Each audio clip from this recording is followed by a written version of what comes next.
Good morning, good morning, good morning. Look at my head. I just finished washing my hair and putting some conditioner in it. This conditioner and shampoo that I use is awesome. Like, honest to God, I missed my hair. As you probably know, I was starting to grow locks, but me now want to wear it no more like that.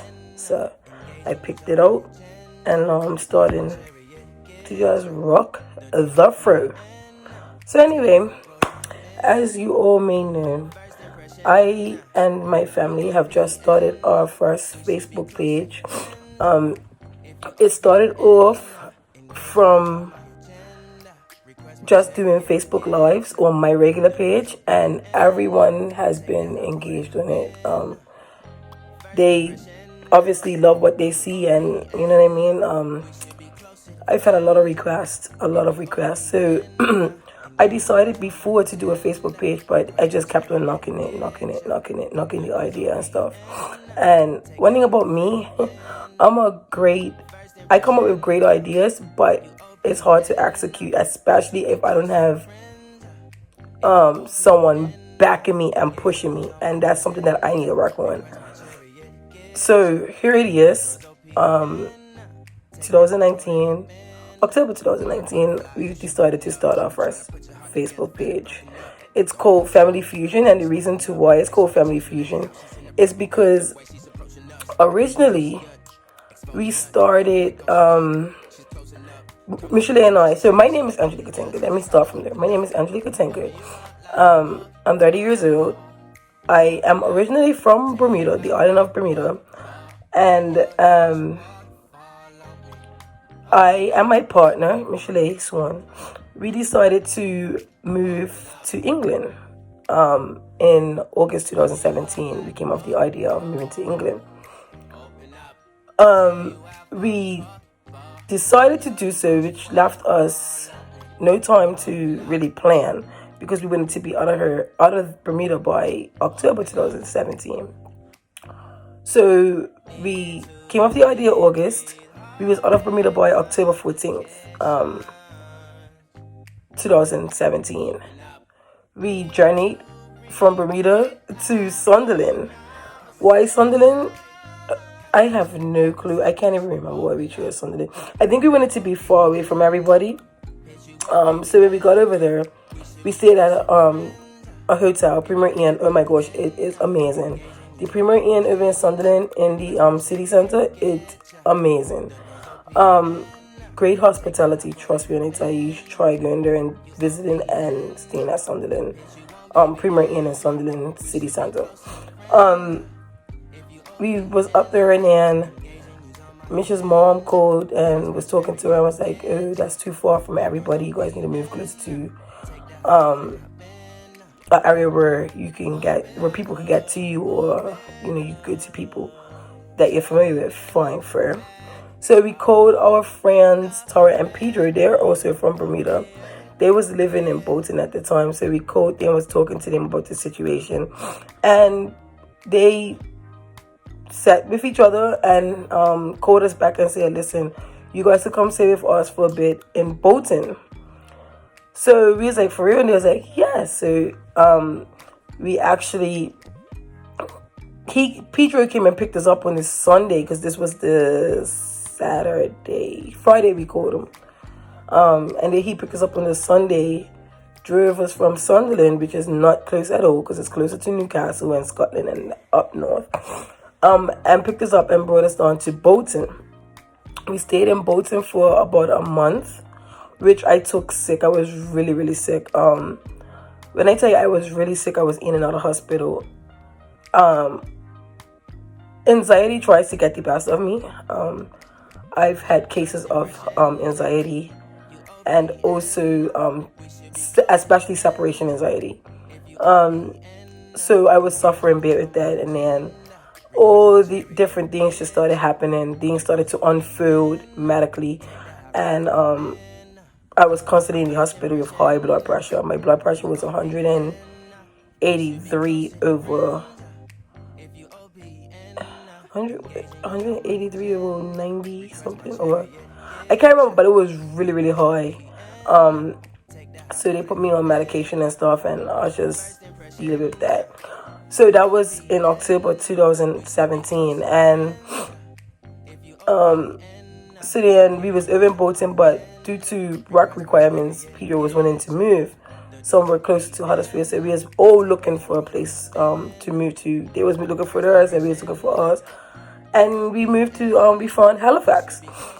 Pedro went to go look at his apartment, and he asked us where did we find, because we found an apartment. He asked us where did we find our apartment, and we said over in Halifax, but we told him the address, the area code, or sorry, the postal code, and come to find out it was literally 5 minutes away from where they stayed. So over there was looking, so we was both looking at each other's places and stuff like that, and we liked it, so we decided to move into. They moved over in their area, and we moved over in our area, and we literally stayed 5 minutes away from each other. So I want to give a big shout out to Tara and Pedro, and Sky and Kaya and little Pedro for allowing us to stay with them. They opened up the house to us, and if it wasn't for them, we would have been stuck. Let's just put it that way. So definitely a big shout out to them. They have been a great help. Very close friends of mine, especially. They're like brothers and sisters to me now, to us now. So, big shout out to them. If it wasn't for them, jeez, I never would be.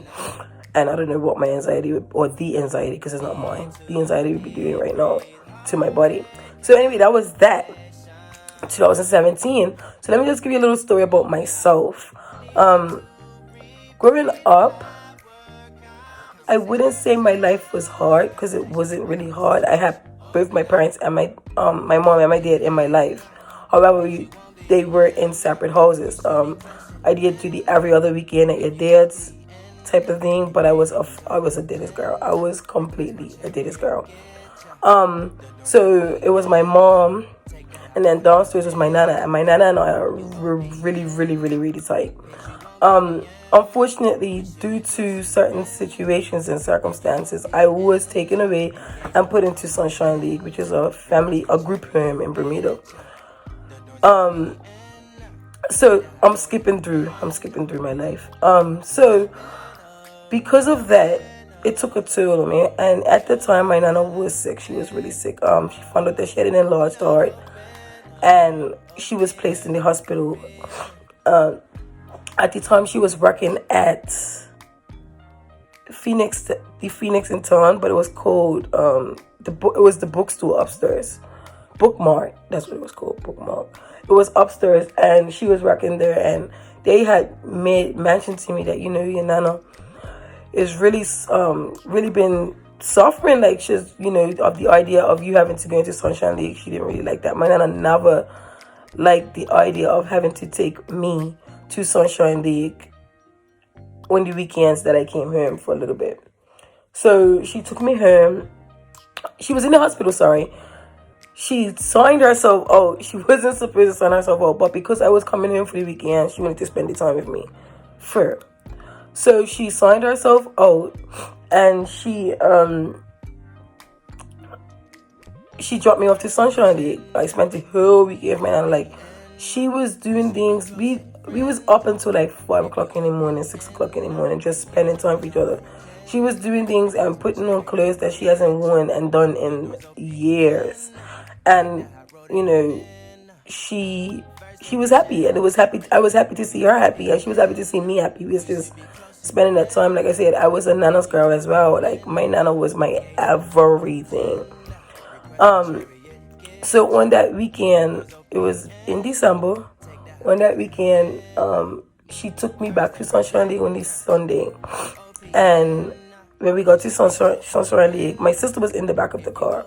When we got to Sunshine League, we all went inside. And Trinae was like about, 2 at the time? We went into Sunshine League. I showed her everything. I showed her around, introduced her to different people and stuff like that. And she said goodbye to everybody, and she went her way into the car. And I noticed that she was stalling, like she wasn't leaving. She just stayed there.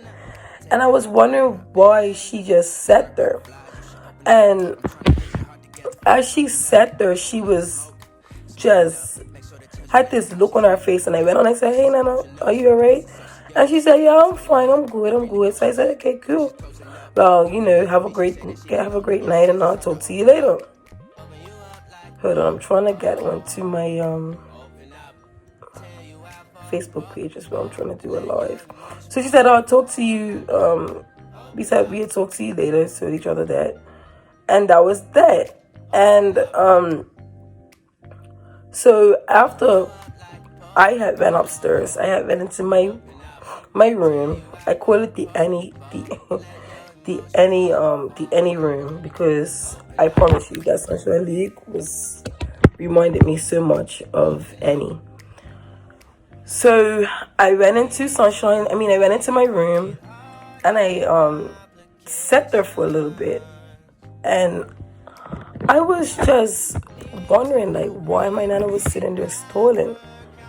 And so she finally drove off, because I heard the car when it drove off. She finally drove off, and so that was that, and that's as I knew it. You know what I mean? So I had my stepmom doing, and my dad's friend was working at Sunshine League at the time. He was one of the workers, and he was joking around with me and stuff like that. And so I was like, "Look, I'm gonna sleep. I have school tomorrow. I can't sit around and joke with you. You're a joker."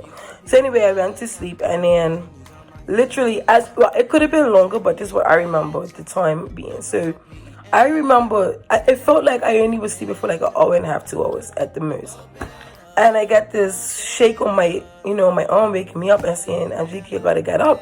So it's the same person that was joking with me who told me this, that I needed to get up. So I'm like, "What happened?"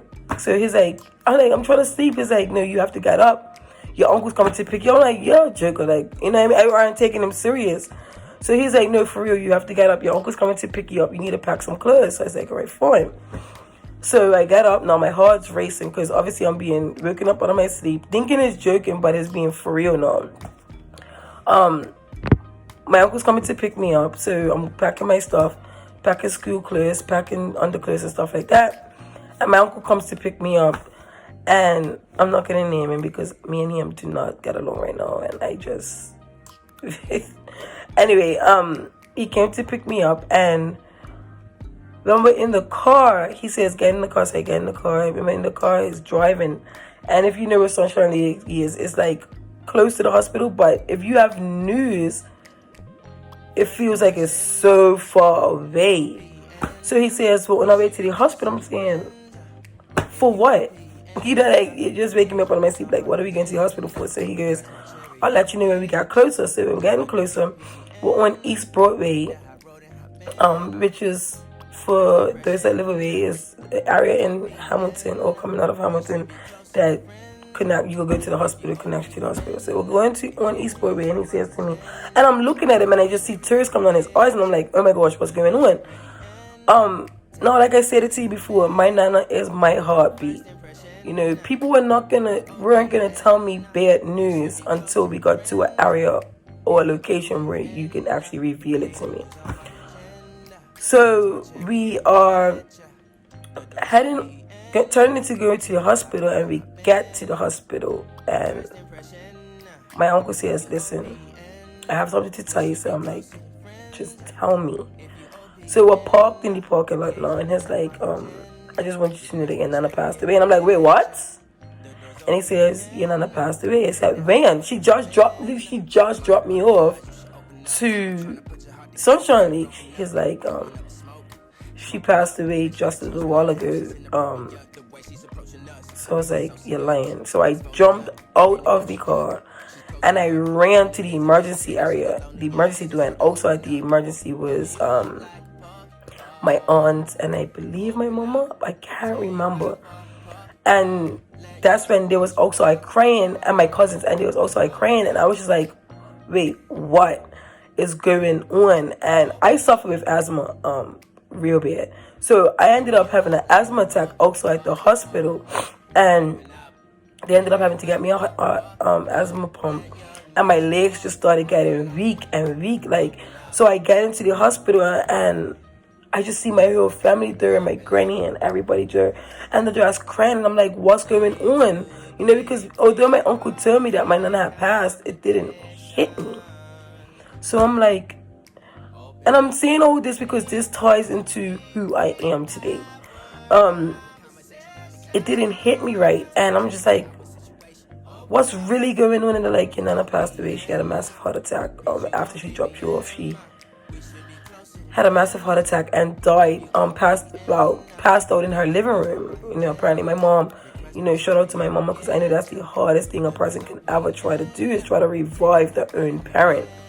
And my mom tried to revive my nana, and it just didn't work.